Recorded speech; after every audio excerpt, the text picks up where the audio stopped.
I'm Katie Pride. I'm Head of Finance and Operations at Tullie House Museum and Art Gallery Trust. We're based in Carlisle in Cumbria. So for us, I think we majorly started on this in about 2018, 2019. We were increasingly conscious that we had a collection of quite inefficient buildings when it came to energy consumption. And on top of that, the nature of museum activity, the need to control conditions and create a visitor attraction, that all put further strain on the environmental impact of the organisation. And so therefore, we started with a complete rewrite of an old, out of date, felt a bit like a tick box environmental policy that the organisation had. And we created a new policy that captured essentially the trust's why. So our motivation to become more environmentally sustainable, our ambition, our aims, our key objectives. And then sitting underneath that, we developed our environmental action plan. So this was the how. This is still very much a well-used live document that is regularly reviewed and updated, and is our measure of success and our record of what we have achieved and what we are achieving. We started with the Spotlight programme that Arts Council ran with Julie's Bicycle and Pelio, and with Pelio that you really helped us to collect our data and analyse our data from energy consumption. And it became clear very quickly that there were big improvements that we could make in this area. And you know, it's almost shamefully to say now, but before that point, we didn't have that kind of analysis of our usage.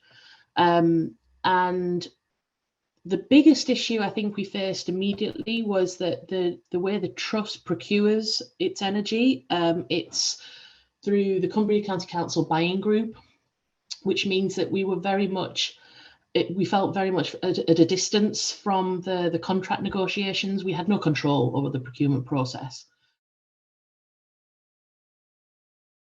It was just simply by chance. A contact at the county council said that the energy contract for the coming year was almost agreed, and we jumped in at that point and said, look, well, as the trust, we would really like to procure green energy. Could you get us a cost for it? And they came back really quickly because it was so near the deadline, and it ended up costing us an extra, I think at the time it was about 1.5% on our energy charges, which in the grand scheme of things, we did some quick calculations, and that was going to save us 55% of our overall carbon emissions. So basically overnight, we achieved a 55% reduction, and when we could claim that our electricity consumption was zero carbon. And so for us, that was a really good investment. Of all the things that we've done, that was probably it is simply the best one, the biggest win for us.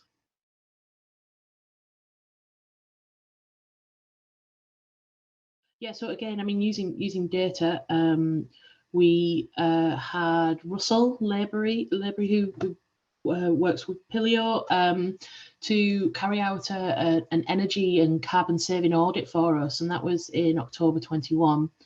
And that again was using data on our consumption and then analysing that over the 24-hour period, but over the 7-day week and over a 52-week year, and looking for essentially excessive energy consuming equipment. Following that, we also carried out a nighttime audit of how much energy we were consuming when the building was closed and not being used. And following that work, we worked with our buildings management system engineer, our BMS engineer, and we've made changes to our air conditioning time schedules. That was one of the biggest users we found through the night because it was kicking in even though people weren't there. We've introduced a number of off periods between 8 and 10 in the evening, and then early morning between 3 a.m. and 7 a.m. And we've monitored that very closely, and there haven't been any significant changes to environmental conditions, which is a key thing for museums, obviously. So our next phase of capital development, one of the key things in there is one of the key expectations of the funders as well, is that the investment that they make should lead to greater environmental sustainability for the trust. And so Project Tullie, one of the key things that we're looking at in this phase is introducing some air source heating to reduce our dependence on gas-fired heating. We're looking at not just the right equipment, but also the correct positioning of it, and you know, that's the benefit of a capital development, that you can consider this from ground level up, and it's a lot harder when you're retrofitting. You can still have the big plans, but it might mean that you do things incrementally. So lighting is a big thing for us that we're doing incrementally. We haven't done a whole strip out, but as we need to, we're addressing each gallery or each area as we can. It started in February 2020 in our art gallery. We changed, I think it's about 200 light fittings to LEDs. That was a cost of £55,000. That's not money that we don't have any more lying around with the cost of energy and the pressure that's put on us. So but then things when we do have creating a new gallery, for example, with the capital development, we have a cost in there to cover LED lighting, obviously, and that's how we're getting around and replacing it. The LED lighting, we're finding, again, from looking at our data, is saving us around 50% in our electricity.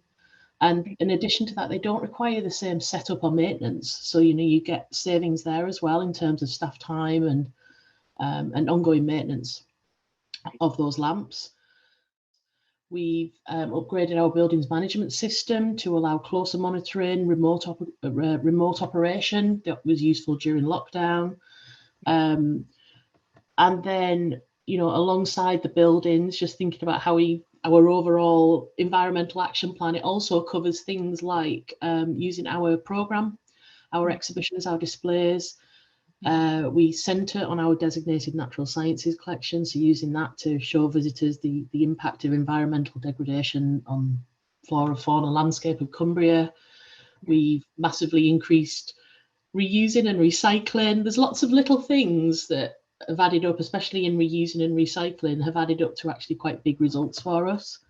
And having that buy-in right across the organisation. So immediately after we wrote our environmental policy, we drafted the action plan, and then we set up a cross-departmental working team. And so that there isn't any assumption within the organisation that environmental sustainability sits within one team or one department. In fact, everyone can contribute. So that's everyone from buildings to marketing to curatorial. Everyone has a role to play, and that has resulted now in environmental sustainability being a key decision right at the creation of a project, and people care. Yeah. It's surprising when you open it up to your organisation that it doesn't just sit with one or two people. People do want to feel like they're contributing to making a difference. We're all aware of the crisis that we're facing.